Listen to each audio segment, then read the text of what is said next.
Very good morning all of you. आज हम फिर कुछ 10th और 11th के लिए ग्रामर का अभ्यास करेंगे जो 22-23 एग्जामिनेशन के अंदर पूछे गए थे। तो आइए हम देख लेते हैं कि किस तरह से हमें जो क्वेश्चंस पूछे गए थे उनको देख लेते हैं, अभ्यास कर लेते हैं once more. Write the correct form of verb given in the bracket, यानी टेंसेज का हमें रिवीजन करना है। यहाँ पर 5 मार्क्स का दिया गया है, लेकिन एग्जाम में 4 मार्क्स का भी किया जा सकता है। हाफ ईयरली जैसा वेटेज होता है। देख लेते हैं। राइट, फर्स्ट क्वेश्चन देख लेते हैं इसका blanks. Mister Mittal dash right novel for 6 month.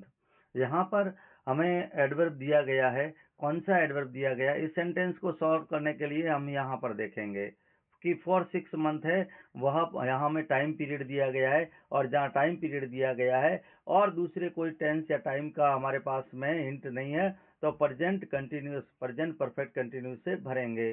Present perfect continuous से भरेंगे। प्रेजेंट परफेक्ट कंटिन्यूअस का फॉर्मूला क्या होता है? Has, have, been plus verb की आईएनजी फॉर्म। तो इसका हमें करेक्ट ब्लैंक्स क्या हो जाएगा? Correct form of the verb क्या हो जाएगा? Mister Mittal has been writing a novel for 6 month. एक बार फिर से देख लेते हैं।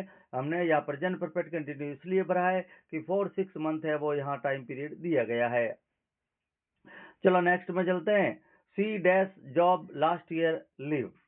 यहाँ देखिए, यहाँ एक बात देखना कि कभी कभी कुछ सेंटेंस के अंदर यहाँ तो वर्ब यहाँ दी गई थी, कभी यहाँ लास्ट में दी गई है, तो इससे आपको डाउट या कंफ्यूज नहीं होना है। वर्ब या तो डैश के, ब्लैंक्स के तुरंत बाद या लास्ट में दी जा सकती है। तो यहाँ पर हम किसको देखेंगे? किस आधार पर हम इसका डिसाइड करेंगे कि कौन सा टेंस है? हम कैसे डिसाइड करेंगे? हम इस तरह से डिसाइड करेंगे कि यहाँ पर हम एडवर्ब देखने की कोशिश करेंगे कि एडवर्ब कौन सा दिया गया है। तो देखिए, यहाँ पर एडवर्ब आपको इस सेंटेंस में दिख रहा है लास्ट ईयर। कौन सा दिख रहा है? Last year. कि उसने अपना जॉब कब छोड़ दिया? C dash job last year. तो हम लास्ट ईयर कौन से टेंस में रखते हैं? लास्ट ईयर हम पास्ट सिंपल का लिखते हैं, पास्ट टाइम है, तो पास्ट सिंपल के लिए हमारे पास फॉर्मूला क्या है? पास्ट सिंपल के लिए वर्ब की सेकंड फॉर्म। तो लिव का क्या हो जाएगा? लिव का हो जाएगा लेफ्ट। क्या हो जाएगा? लेफ्ट हो जाएगा। तो हम लास्ट ईयर के आधार पर यहाँ लेफ्ट भर देंगे। चलिए हम नेक्स्ट में चलते हैं। You should dash your elders.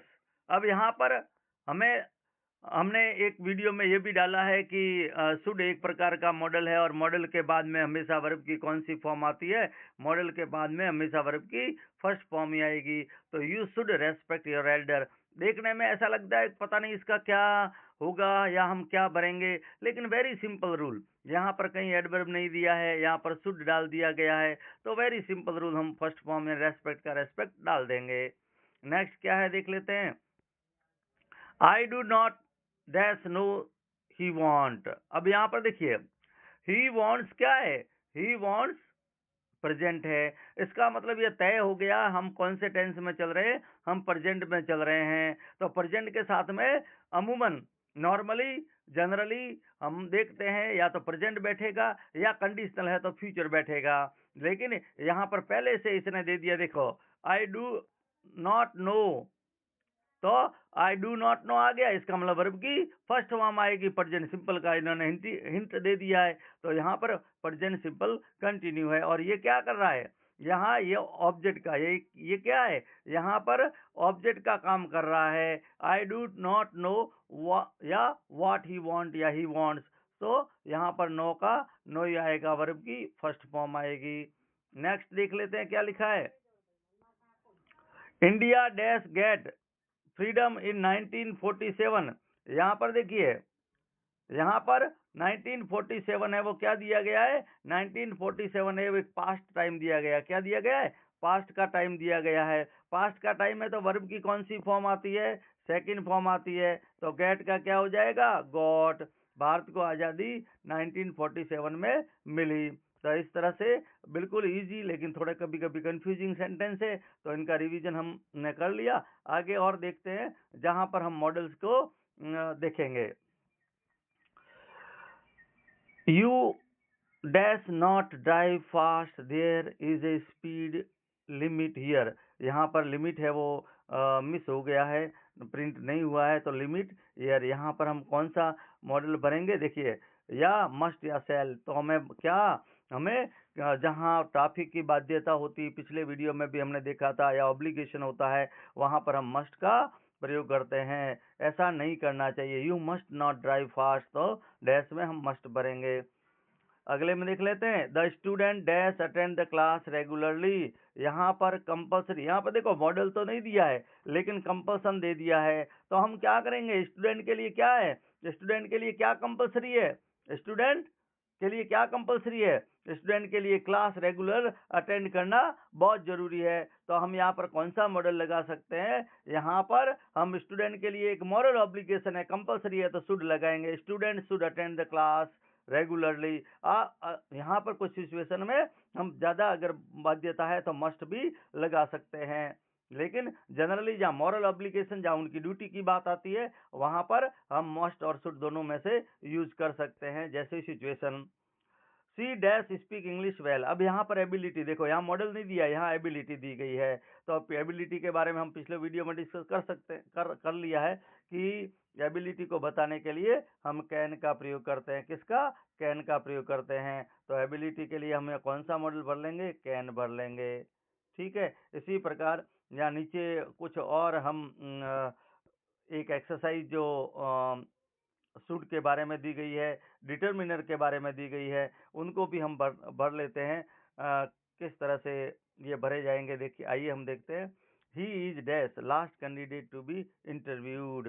तो यहाँ पर हमें डिटर्मिनर भरना है, आर्टिकल भरना है, ए, द और एन। तो हमेशा देखो यहाँ पर इंट क्या दिया गया है, द लास्ट से पहले हमेशा क्या आएगा, द लास्ट आएगा, द लास्ट आएगा। तो the last candidate to be interview, वह अंतिम कैंडिडेट जिसका इंटरव्यू लिया जाना है। नेक्स्ट देख लेते हैं, वॉक केयरफुली लेस्ट। लेस्ट का हम बहुत बार मेंशन कर चुके हैं कि लेस्ट के बाद में हमेशा कौन सी मॉडल आती है, शुड आती है, यानी आप सावधानी पूर्वक चले, ऐसा ना हो कि तुम गिर जाओ। नेक्स्ट क्या देखते लेते हैं, last third, people who came were also not interested in the programme.